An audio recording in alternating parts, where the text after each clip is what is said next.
Chances are, if you have a Labubu hanging from your bag, you already know about White Fox. But if you aren't as snatched as me, you might start with a simple question. Why is every young person wearing the same jumper? Soleil besties.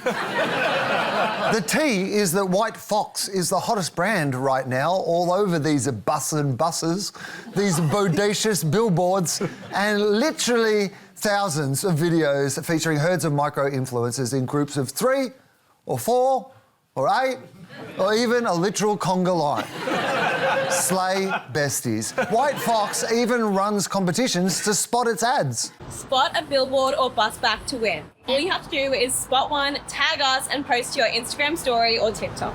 Oh, I spotted one on this story about a bus crash. Oh no, bestie got slain.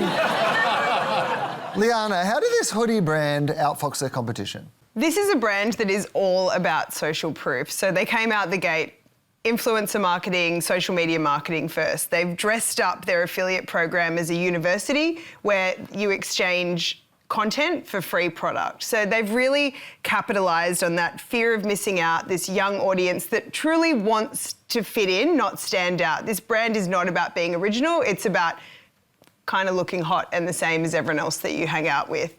I think what's interesting for me about the buses and the billboards is less the kind of brand awareness piece and more the legitimising an internet brand. So I think we're in this like drop shipping, direct to consumer mad cycle where you don't know what you're buying from marketplace, where it's come from. And I think what they've done by putting it out into the real world and reminding people that it's like, we're a big brand. And I think that's where traditional advertising plays a role for these youth audiences to really make it feel like a real big thing. Yeah, the use of old media, outdoor, aggregating micro-targeting, and then creating a university out of people who are just going to talk about you. And then, of course, the big logo on the jumper. We've seen that before.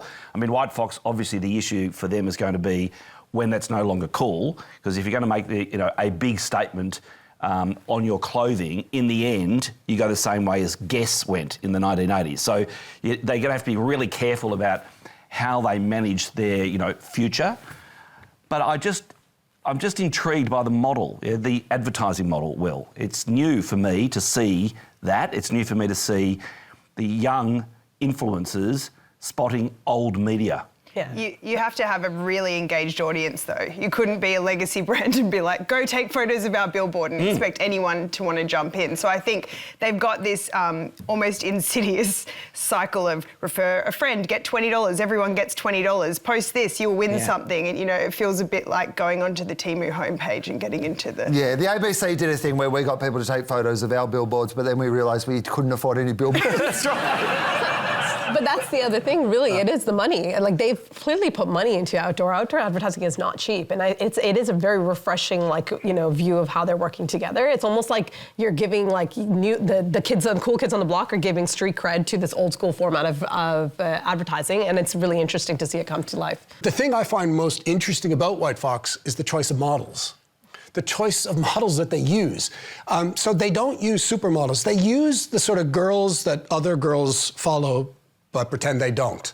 So girls with sort of suspiciously symmetrical faces and unusually large lips and perfectly polished skin. So they are selling, they're unashamedly, like most brands wouldn't go there like this, they're unashamedly sort of promoting this sort of enhanced digital image to young people. And one thing that I can't believe, no URL.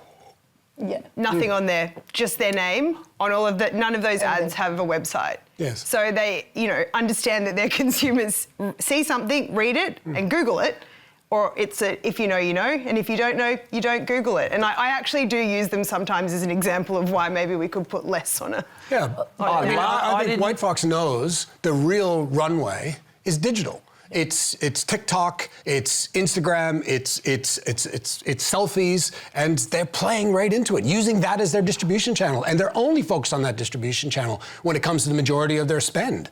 The other thing I think they're doing really well is the player in this whole mix that we're not paying attention to is the parent.